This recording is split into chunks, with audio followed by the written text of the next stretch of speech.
আসসালামু আলাইকুম প্রিয় দর্শক, মজার রেসিপিতে আজকে তৈরি করে দেখাবো শীতের সবজি দিয়ে মজাদার একটি নিরামিষ সবজি, যেটা একদম পারফেক্ট একটা সবজি, খেতে খুবই সুস্বাদু মজাদার। রান্না দেখলেই বুঝতে পারবেন যে কতটা মজাদার হবে। আমি তো প্রায় সময় তো এইভাবে রান্না করে খাই, আমার কাছে ভীষণ ভালো লাগে। চাইলে আপনারাও একবার ট্রাই করে দেখতে পারেন। একবার খেয়ে না দেখলে কোনো কিছুরই স্বাদ বোঝা যায় না।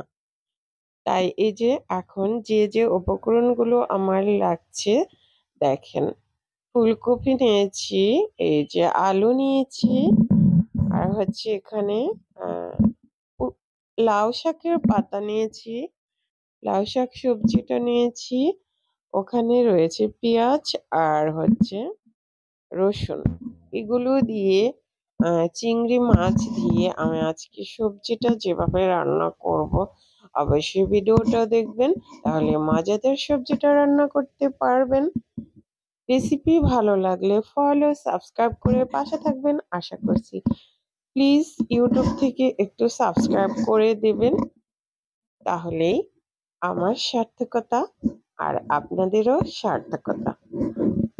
এই যে এখন প্রথমে আলুগুলো এই যে দেখেন পাতলা পাতলা করে কেটে নিয়েছি, একদম পাতলাও না আবার ভারীও না।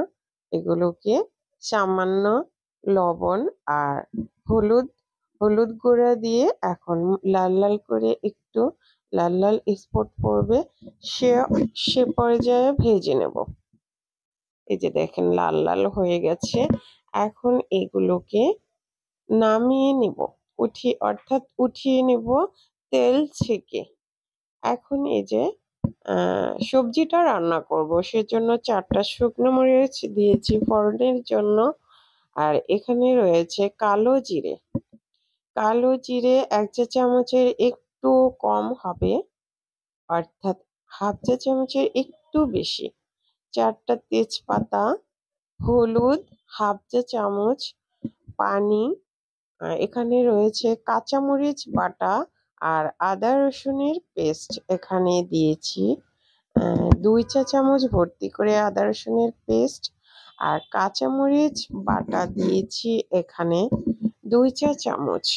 আর 2টা কাঁচামরিচ মাঝখান থেকে ভেঙে দিয়ে দিলাম। এ পর্যায়ে ধনিয়ার গুঁড়া দিয়ে দিলাম 1 চা চামচ, আর জিরার গুঁড়া 1 চা চামচ দিয়ে এখন কষিয়ে নিচ্ছি সামান্য পানি দিয়ে।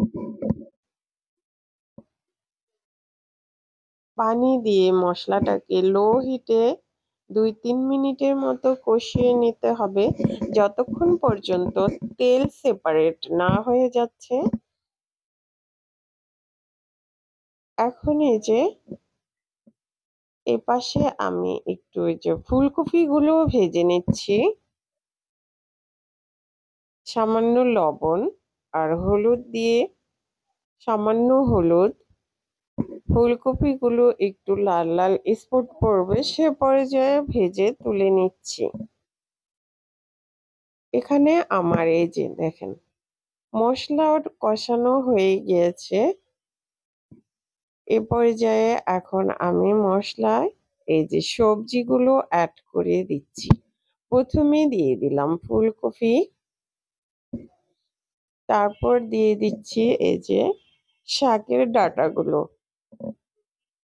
অর্থাৎ লাউ শাকের ডাঁটাগুলো।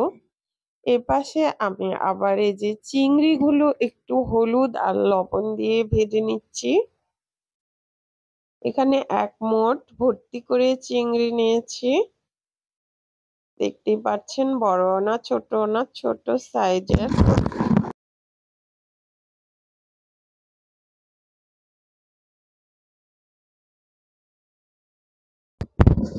চিংড়িগুলো ভেজে নেওয়া হয়েছে, সুন্দর ঘ্রাণ বেরিয়েছে চিংড়ি থেকে। এ পর্যায়ে আলু দিয়ে দিয়েছি,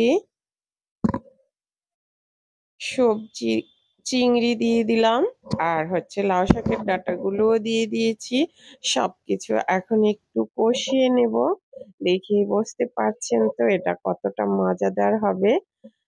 ১ কাপ পানি দিয়ে দিলাম। বেশি পানি কিন্তু দিব না। এটা একটু মাখা, মাখা হবে যেহেতু আমি সব সবজিগুলো ভেজে নিয়েছিলাম। ওগুলো সিদ্ধ হয়ে গেছে। ৭০-৮০% এর মতো। স্বাদ মতো লবণ দিয়ে দিলাম। আর হচ্ছে যে এখন যখন বলক চলে আসছে তার ২ মিনিট পর আমি এই যে পাতাগুলো দিয়ে দিলাম এই পর্যায়ে লাউ শাকের পাতাগুলো। এখন এই যে বাগার দিব। বাগার দেওয়ার জন্য রসুন এখানে ইন্ডিয়ান রসুন একটা নিয়েছি। এটাকে লাইট গোল্ডেন করে ভেজে নিতে হবে রসুন। রসুনের সাথে যে পেঁয়াজ দিয়ে দিলাম, একটা পেঁয়াজ কুচি এখানে আমি দিয়ে দিলাম। দিয়ে বেরেস্তা হওয়ার আগ পর্যন্ত ভেজে নেব। যখন সুন্দর ঘ্রাণ বেরোবে, সুন্দর একটা কালার চলে আসবে, সে পর্যায়ে ভেজে নিতে হবে রসুন আর পেঁয়াজ।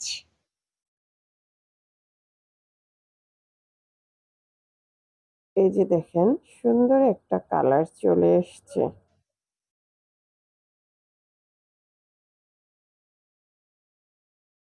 কিছুটা সাদা রয়েছে, কিছুটা গোল্ডেন হয়েছে। সে পর্যায়ে যে সবজির ভিতরে এগুলো ঢেলে দিলাম।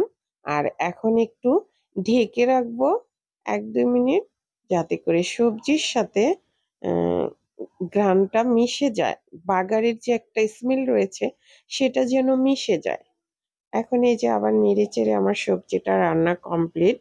এই যে দেখেন চাইলে এভাবে ট্রাই করতে পারেন। গরম, গরম ভাতের সাথে অসাধারণ স্বাদের আর সাদা রুটি দিয়েও এটা খেতে পারবেন। ভীষণ মজাদার।